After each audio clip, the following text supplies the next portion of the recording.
everyone. I'm going to talk about our lab this week, which is on periodic properties. So we discussed the idea of periodic properties before, and the idea there is, if you remember, we organize elements in the periodic table in these groups because these elements tend to have properties that are very similar to each other. And the reason they have those similar properties is because of the way their valence electrons are arranged, right? So they tend to have the same number of valence electrons, and those valence electrons happen to exist in the same types of orbitals. So what we're going to do today in the lab is to investigate a couple of these properties in two different groups of elements to see if there is a trend in these properties. So we're going to look specifically at the group 2A elements, or group 2. In this case, we're going to look at magnesium, calcium, strontium, and barium. And we're specifically going to see what their trend is in precipitation, or in forming precipitates when they're combined with certain anions, so the cations of these elements. And then we're also going to look at group 7A. Specifically, we're going to look at chlorine, bromine, and iodine in terms of their oxidizing ability. So we're going to look at the diatomic form of these elements and then compare their oxidizing ability to each other. Once we finish those two parts, then the third part of this is you're going to use that information that you gain from doing this first part to figure out the identity of an unknown salt. Okay, and I'll explain this a little bit later. Let's talk about the first experiment. The idea is the following. You're going to be given, or you're going to get 4 of these cations. Again, they're going to come in a salt form, in a nitrate form in this case. And you're going to mix them with different types of anions. And what you're going to try to observe is there a precipitate form when you mix barium, for example, with anion 1? And then you're going to do the same for all the different anions and all the different cations. As you do this mixing and observe the precipitation, you're going to notice that some anions tend to form more precipitate with the cation, and some anions maybe form nothing. So, for example, in this case, if barium is mixed with anion 1, it has a lot of precipitate. So you're going to give it a lot of pluses. And then when it's formed with anion 2, it has no precipitate, so you're going to give it a minus. Now maybe when you have barium formed with anion 3, you're going to have less precipitate than this, but some precipitate, so you might give it 2 pluses instead.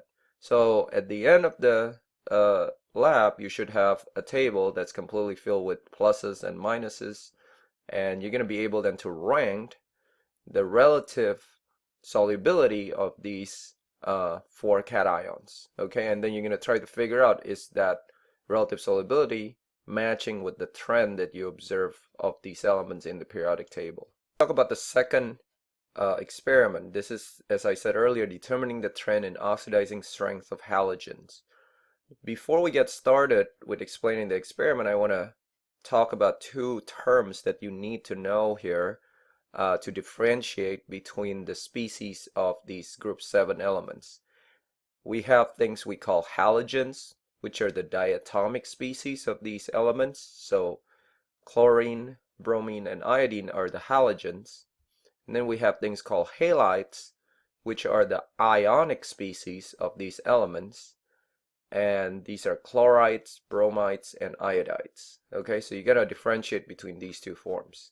Now, the reason we need to know that is because the experiment is going to involve mixing a halogen with a halide.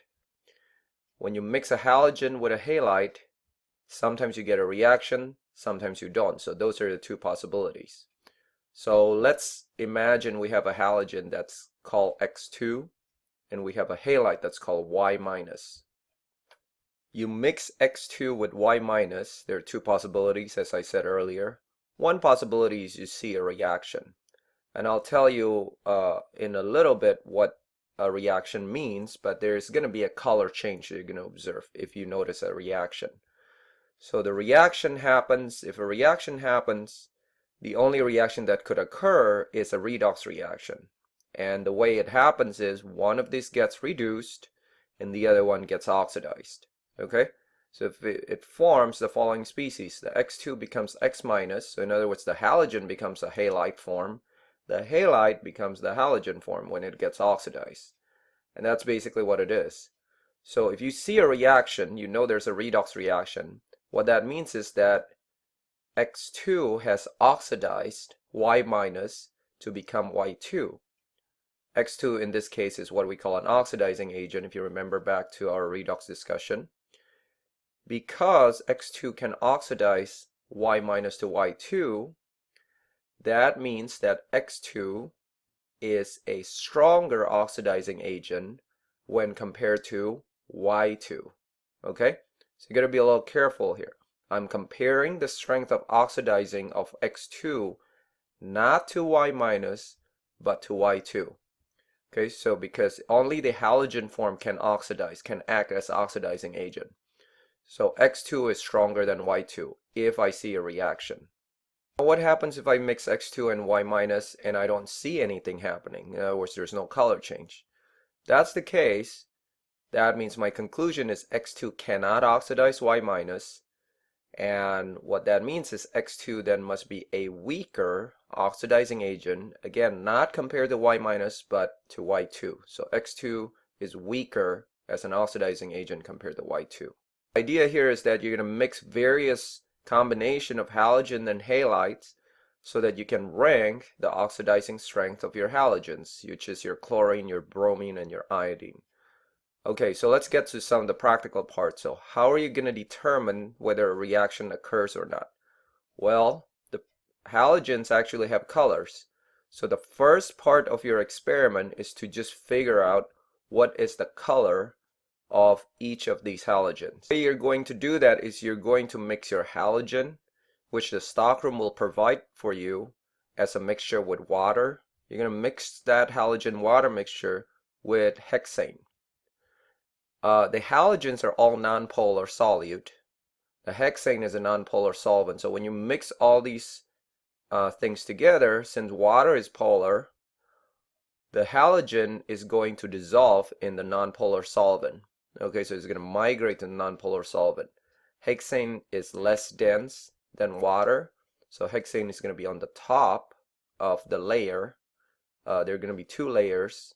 One layer is water, the other one is hexane. The hexane layer is what you want to pay attention to because there's going to be a certain color for the hexane layer. That color will be the color of your halogen. Here's an example. You mix these two things together, you can see that there's a little thing that separates the two layers. That part should be your hexane layer. This part should be your water layer. Now, at this point, you can see the two colors are sort of the same. This one may be a little bit more intense than that one. The reason that's going on is because you haven't mixed it well enough yet. So what you need to do is mix it, maybe by shaking the, test tube left and right a little bit, not too, somewhat vigorously. There will be stoppers that you can use to mix the content of the test tube. And if you mixed it well enough, all the halogen should migrate to the hexane layer, and you'll see a very strong color there indicating the color of the halogen. So let me mention this real quickly because this is always confusing to a lot of students. When you figure out the color of each of those halogens, you're going to write them here. Okay, there's a small space here in your lab report that allows you to write the color of each of those halogens. And then you have this much bigger space where you're actually going to write the various results you observe for the actual experiment, which is when you mix a halide with a halogen. So for example, in the experiment, if you mix Br2 with Cl minus, you're going to then write what color do you see on the hexane layer, and then if you see that color, what halogen does that mean, right? Because each of these color correspond to a certain halogen. So if you see a color, what halogen is present, and then what reaction should you write here? Okay, should you write no reaction or should you write some reaction that produce products? Okay, so do you understand hopefully how to fill out these table right here. Back now to the experiment. Once you figure out the color of each of those halogens, now you're going to actually do an experiment to figure out the ranking of the oxidizing strength, right? So I'm just going to do a quick example here. Let's say I figure out the color of A2, a halogen, to be red. I figure out the color of B2, another halogen, to be purple. Okay, these are all made up. Now I'm going to mix the following. I'm going to mix A2, which is going to be already coming in the form of A2 water mixture. Okay, so I'm going to mix that with hexane. And then I'm going to add to that my halide form of the other halogen, which is B minus, right? Halides don't have color. They're just colorless. So I'm going to mix all these three things together. And I want to see what color do I see in the hexane layer, which remember is the top layer. Now, you're going to have a couple of different things to observe, right? The first one is you can, before you add that halide, you can say, what's the initial color before you add the halide? Afterwards, what's the final color? Now, that's really the most important one. What's the final color after you mix A2 and B minus? If the color changes to another color, that tells you there's a reaction. Not only that, you can also tell what halogen is present because each halogen has a specific color. So if the color changes to red, for example, that tells you that, one of the halogens is present. If it changes to purple, it's the other halogen, right? Using that, you should be able then to figure out which halogen is a stronger oxidizing agent. Okay, now the last part. The last part is you're going to get an unknown salt. Now remember, salt is just an ionic compound, right? And that ionic compound is going to have a cation and an anion. The cation is going to be one of the group 2 cations that you work with earlier in the lab. And then the anion is going to be a halide, which is one of the halides you work with in the previous experiment. So for example, your ionic compound or your salt might be MgI2, might be CaBr2, one of these, combination of this cation and that anion. Your goal is to figure out what the cation is and what the anion is, okay? Now, I'm not telling you how to figure this out, but you should think about and develop your own strategy because you just work with this set of cations using their precipitation ability, figure out their solubility, and you just work with this halides, figuring out oxidizing ability of halogens, but you're using halide in your experiment. So using the data from the previous 2 experiments, you should be able to come up with a strategy to figure out what your cation and anion is in your unknown. And there will be some time left for you in the lab for you to figure this out with your partner or your group and come up to tell me how you're going to figure it out and then test out your experiment. Okay?